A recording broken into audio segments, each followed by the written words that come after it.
Hi everyone! This week I'm going to be doing a French Foreign Legionnaire figure for you. And a big reason that I chose that particular type was that I've been really, I think, neglecting certain periods recently.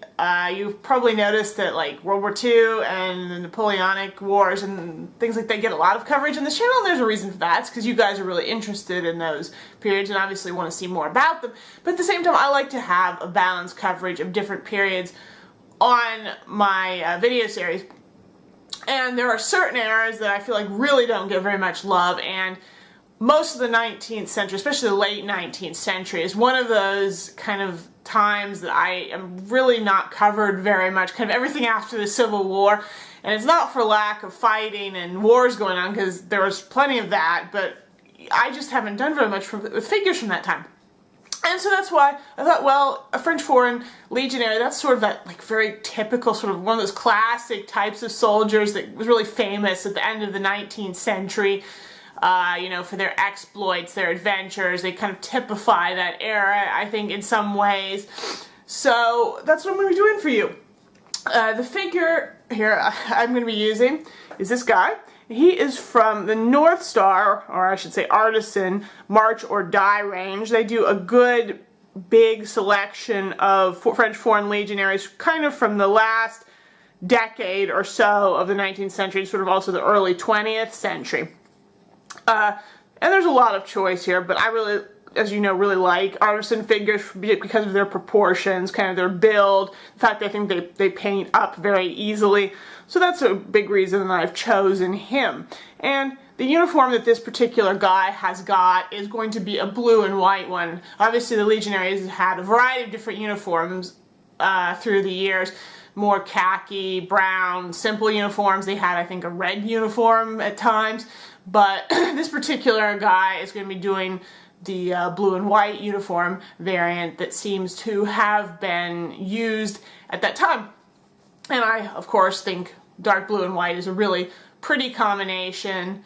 So it should be fun to paint. And I've already done a fair amount of white painting on this channel, maybe not always in big amounts, but I've been doing it, and each time I kind of do it a little bit differently, because I'm always just kind of messing around, experimenting, trying to find other ways that you can paint white and get a good effect. So I'll probably be doing that again here. I'll be trying out a slightly different technique, doing the white a little bit different than in other earlier videos, just to see, you know, try to get maybe not better results necessarily, but at least ones that are different. And so, you know, they may be better or work out more for some people or some projects. So hopefully that's going to be interesting, and it'll, you know, provide good results. Otherwise, this is a reasonably simple figure. It shouldn't be too complicated or take a great deal of time. Alright, so I'm going to go ahead now and get started. And I'm going to start by painting the white areas on the uniform first. Mostly because I want to get white out of the way, but also because things like the pants here are kind of on the sort of lowest level of the sculpt, so it makes sense to do them right away. And I'm going to also be painting the inner flaps of his coat, because those are white, and also the cover on top of his hat. And I'm just base coating all of these with Vallejo Sky Gray, which you can see is very similar to my base undercoat color. I'm now going to apply a very, very light wash to the white areas, and I've made this by mixing Nuln Oil with Agrex Earthshade, and then I've watered it down a lot. And you can see just how thin it is here, because you can see that it's really not changing the color more than just a little subtly. The brown is in there basically to keep the color from feeling just too stark, to warm it up just a teeny tiny bit. The main thing you want to make sure doesn't happen here is that your wash pools too much. You want to get it nice and smooth, and you know, once it's dry you can also go back and build it up a little bit extra in some of the shadow areas, like between his legs. Now for this approach that I'm taking to white, I'm only going to be using one color, and that is white. And to start out, what I've done is taken just some Vallejo white and I've thinned it down a lot. So not just thin enough that it flows well, but a bit thinner than that, so it gets really extra transparent here. And the reason I'm doing that is so that I can just use the white as my only color and just keep building it up over the gray to get sort of different shades. And for my first layer, I'm going to be putting the white pretty much everywhere, very thinly. And that will make sure that we have sort of a smooth, even layer to work from as we sort of build up. But it's so thin and transparent right now that a lot of that gray base coat, some of the shading, some of the wash we just put on is really going to still show through, but the white over top will make sure that it's even. Now remember, when you've got paint and it's this thin down, it can have a tendency to not go on evenly. You can get some areas that may be more pigmented than others, so it's very important when you're putting these thin layers down to make sure you spend time smoothing them and making sure that each layer is even.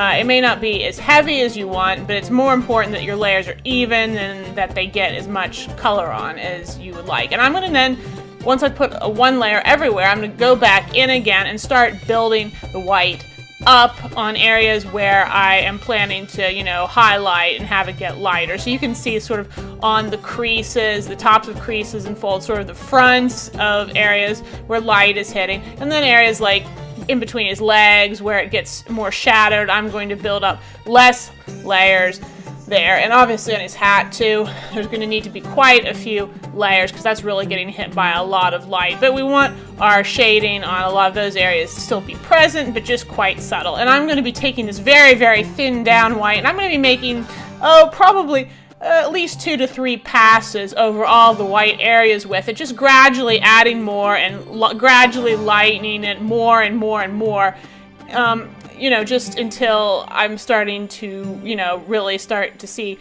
a real difference. And because this white is so thin, you will notice that it never really gets really bright white. It's just going to, at most, it's sort of going to be sort of a light gray color.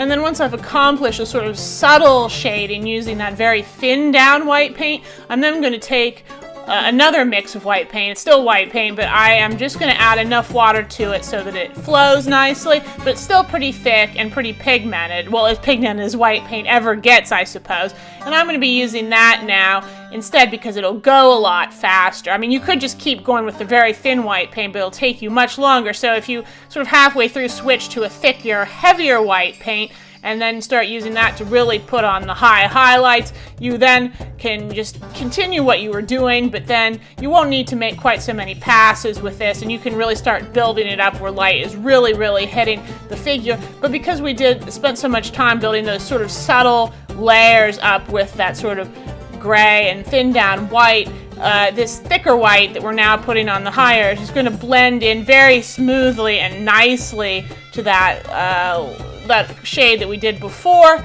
but it's going to just brighten and lighten quicker. And as you see, as I progress here and make more and more passes, I'm going to be putting the white on increasingly smaller areas and you know, just keep it kind of going along like that. And remember, of course, even white, when it's thick, is quite a transparent color. So to get it really brilliantly white is really going to probably going to take you quite a bit of time. But that's just the nature of white.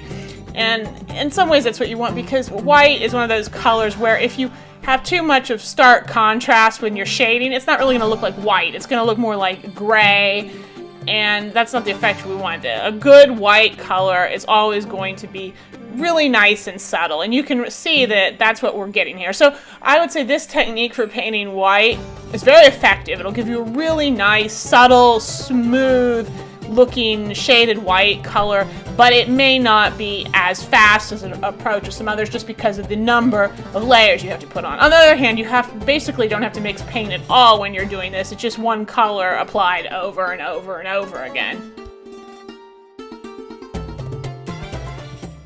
I'm pretty happy with the white area, so now I'm going to work on the blue overcoat. The overcoat that the Legionnaires wore at this period was a very deep blue, but it was rather, I guess, a little bit lighter and a little bit grayer than their uniform coat was here. The base I'm using is a mixture of dark Prussian blue with some black, so we get a really nice dark base to work from. The main thing that you need to be careful about here is that you don't make a mess on your white that you've already painted, and that's can be a little bit bigger order than you think, because when you're working with a really dark color like this and you've already got some really light color down, it can be kind of fussy not to, you know, get any of the paint where you want it, and you want a nice smooth defined line in between the two areas that's even. So just put the base coat down, but just be very careful that you don't make a mess on those areas that you've already done. My first highlight on the coat is going to be a mixture of the dark Prussian blue and some Oxford blue. And I'm going to be using Oxford blue primarily to lighten up this coat, because it's a nice sort of blue-gray color. You could use the Luftwaffe uniform blue too, but it's just a little bit grayer than the Oxford blue, and so I sort of prefer this. And once you've got the base coat down, it's going to be a lot easier to apply these layers without making a mess. And actually, at least on this figure anyway, it's done such so you can actually apply the layers here pretty quickly, and you know, just because there's so many areas are just sort of concealed. I also wanted to point out here that the canteen on this figure is going to be painted the same blue as the coat, so that's going to save you a little bit of time. And then I'm just going to add even more Oxford blue into that mixture that I had, just lightening it up even further, and just repeat the process of applying it to the coat, but just as you'd expect, applying it to increasingly sort of lighter areas, and, you know, just putting it in less places. And of course, make sure that all the seams in the coat and anything like that, you stay away from those. Make sure deep creases and seams, you know, keep the really dark black color from the base. And in this next step, I've actually just taken pure Oxford blue and just mixed a teeny tiny bit of the dark Prussian blue in there, just to darken it ever so slightly, but mostly just to keep it sort of tonally consistent. And I'm just now repeating the process that I already did. And you can see I'm applying it pretty much all over, but just a little bit less than in the last step, basically. Sort of the final process on highlighting the coat involves taking some of that Vallejo Sky Gray and mixing it into that sort of Oxford blue mix that we already had. And you can see this is now quite a bit lighter, and I'm going to be applying it now really to areas where I want to emphasize, where there's light hitting. Sort of, as you can see, I really start at the edges of the coat, or the edges of seams, and you can see I apply the strongest amount there, and then I pull it and blend it outwards from there as I go, so that it sort of fades and becomes less sort of a strong color. And you know, if you feel like when you pull and blend it outwards, it gets too weak on the area where you initially applied it, don't worry about that too much. You can always go back in once it's dry and just reapply another coat on the most extreme areas, and you won't really even have to blend that time, because of the fact that, you know, you've already got that sort of blended out layer there, and you know, you can just strengthen the color that you already have. So yeah, I'm just going to be putting this all over, and as I said, focusing on all the edges and high creases. And then to finish off, just as one more detail, I'm going to add even more Sky Gray into my mixture, and that's going to be very light, and I'm going to use that really just as an edge highlight only at that point. So it's going to go on all of the edges of the clothing, along all of the seams, and on the very sharp creases that you can kind of see around his collar and around on his sleeves, you know, where his arms are really bent, and you really want to emphasize that. But if you only use it as an edge highlight, you shouldn't have to do too much blending, because it'll just kind of merge pretty seamlessly with that light color that we've really already applied. Now I'm going to start working on the leather areas of this figure, and the French Foreign Legionnaire from this period is kind of easy from that perspective, because all of his leather bits were basically black, with maybe the exception of his gun strap, but this particular model, his strap isn't really attached, so you don't have to worry about it. So you want to base coat everything with just black paint, and that's going to include here his boots, all of his equipment straps, any sort of pouches that he's wearing on his belt, and of course the brim of his hat, which is sticking out from underneath the white cover. The only strap you're not going to want to paint is the one on his sort of canvas mess bag because it's canvas and the strap is also canvas, so you can just ignore that for the moment. I'm then going to apply pretty overall highlight to all the black leather areas of German gray, and as you can see, I'm really putting this pretty much everywhere. I'm just kind of not putting it on some of the really deep shadow recesses and wherever there's any sort of seams or dividing lines in the equipment pieces. I'm now going to lighten the German gray up a little bit by mixing in just a little tiny bit of the sky gray. It doesn't even have to be sky gray, just any really light gray color will do because the German gray is so dark, pretty much anything lightens it. But the first highlight I'm putting on here, it should be pretty subtle. You don't want it to be a big step upwards.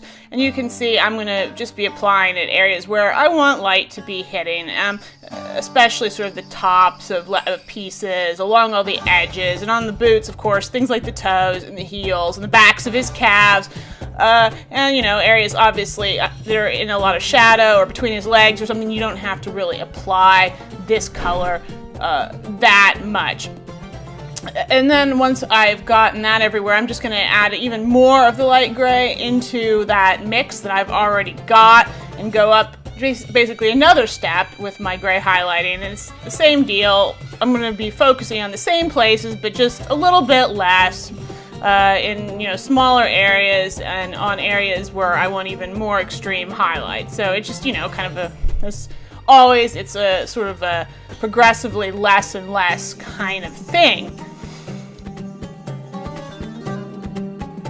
And now to get a little bit more of a leather effect, I've taken some Vallejo leather brown, very obvious there, and I've made it very thin, so kind of like a wash really. And I'm going to be applying it in a very transparent way to areas where I think the leather might be a little bit worn from him handling it, or on the tips and heels of his boots where, you know, he's going to be rubbing against things. And I'm just going to apply this very thinly so you can see it becomes slightly brown, but really a lot of the initial highlighting shading shows through. And this is just nice because it makes the pieces look a little bit more like leather, you know, adding that sort of warmth to them. And you can even apply a couple of layers, especially to areas where you think there'd be a lot of wear, like on his boots, and then just use a very light wash on some areas just to give the indication of that leather color. I'm going to be base coating his mesh bag here using Iraqi sand. I've seen this painted white too, but I wanted to use a slightly different color here just for some variety because he's so, you know, black, blue, white, you know, you just want to get a little bit of something different in there. And Iraqi sand, you know, that's going to be a nice base for sort of a canvas kind of color. Don't forget, of course, to get his strap where the mesh bag goes over his shoulder as well. And then I'm going to wash the whole thing all over pretty heavily here with some Agrax Earthshade, which will help get, you know, some definition down in the creases and folds. Once the wash is dry, I'm going to go back over it again with some thinned down Iraqi sand and just kind of re-highlight over the areas where I want brighter color. Because I darken it so much with that wash, you can just use the color that you had before and you can see it makes a huge difference. And I'm applying it fairly lightly and layering it a little bit, you know, applying several layers so that I can get some more interesting tones going on, a little bit of extra variation. And then I'm going to finish the mesh bag by mixing a bit of white into my Iraqi sand so I get kind of a very light cream color. And I'm just going to use this to highlight, you know, the highest areas, the tops of kind of sharp folds and creases, and along any sort of edges or things like that. And I'm going to apply it thinly at first, blend it out a little bit, and then gradually build it up so it's really quite strong on some of the most exposed sort of sharp areas of the bag. And now for the stock of his rifle, I'm going to be using the color combinations that I usually go with here. So I'm going to start with a base coat here of German camouflage black brown, which you're just going to want to put on all of the wood areas quite generously. And then I'm going to take some Foundry chestnut shade, and I'm going to start layering that onto all the wood areas. And by that I mean that I'm going to apply it very thinly at first and sort of build it up so that it's stronger and brighter on sort of edge areas and the like. And this is not so very difficult to do because this paint is fairly transparent. It layers very nicely. You don't really have to blend it too much to be able to build it up in this way. And then as usual, I'm going to finish up doing that same technique, but now with chestnut medium. And I'm going to always start by applying it to all of the sharpest edges of the gun and sort of pulling it out from there. And I'm going to apply a couple of layers, just repeating that process over and over again until I'm happy with it. And remember, you want the wood to be kind of bright and light, so don't worry if you put too much of this color down.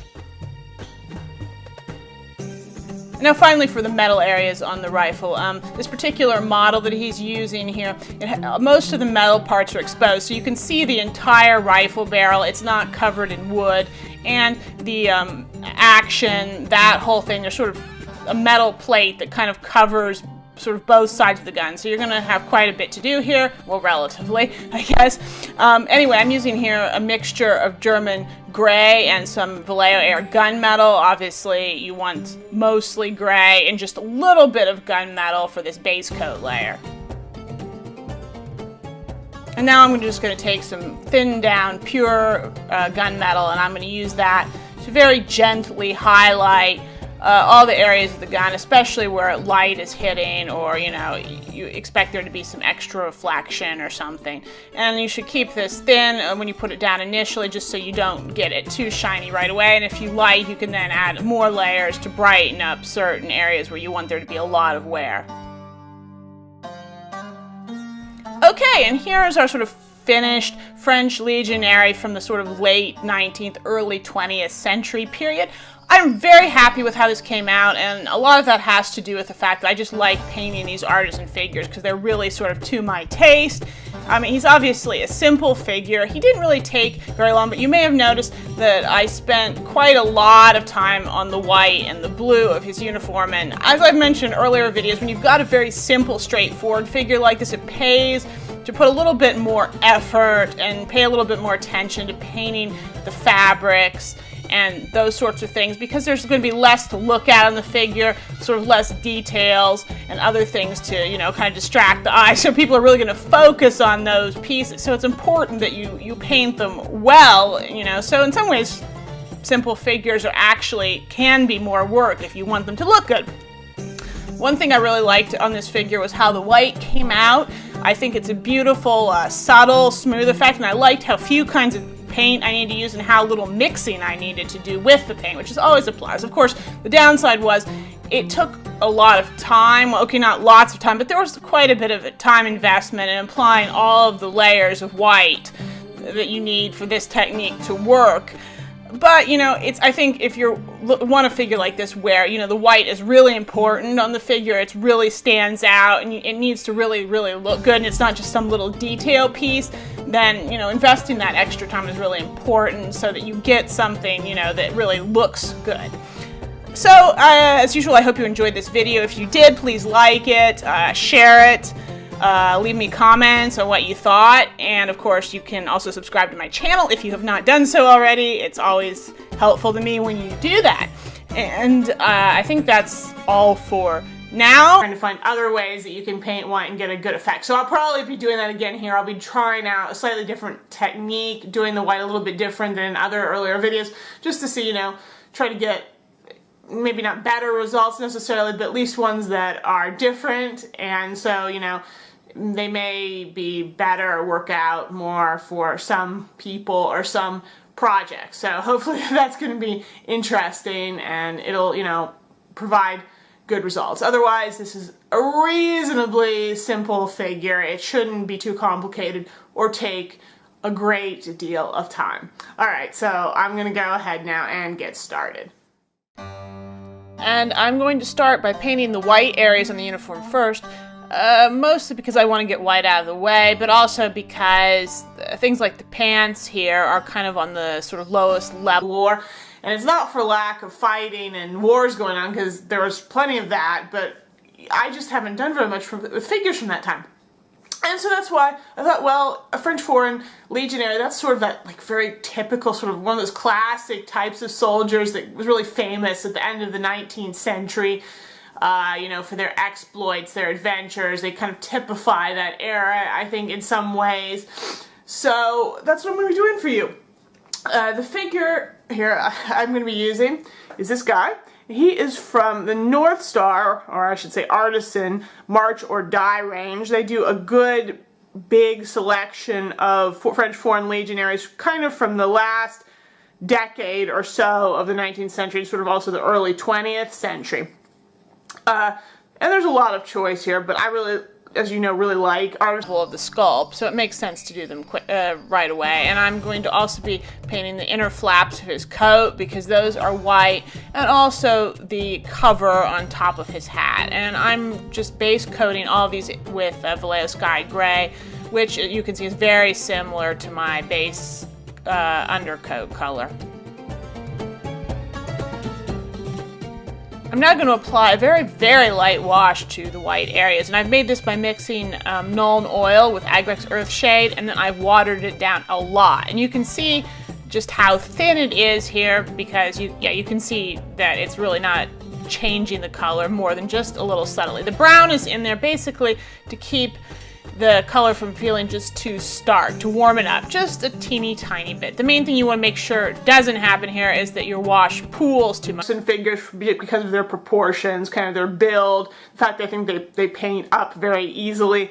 So that's a big reason that I've chosen him. And the uniform that this particular guy has got is going to be a blue and white one. Obviously the Legionaries have had a variety of different uniforms through the years. More khaki, brown, simple uniforms. They had, I think, a red uniform at times, but this particular guy is going to be doing the blue and white uniform variant that seems to have been used at that time. And I, of course, think dark blue and white is a really pretty combination, so it should be fun to paint. And I've already done a fair amount of white painting on this channel, maybe not always in big amounts, but I've been doing it, and each time I kind of do it a little bit differently because I'm always just kind of messing around, experimenting. Hi everyone! This week I'm going to be doing a French Foreign Legionnaire figure for you, and a big reason that I chose that particular type was that I've been really, I think, kind of neglecting certain periods recently.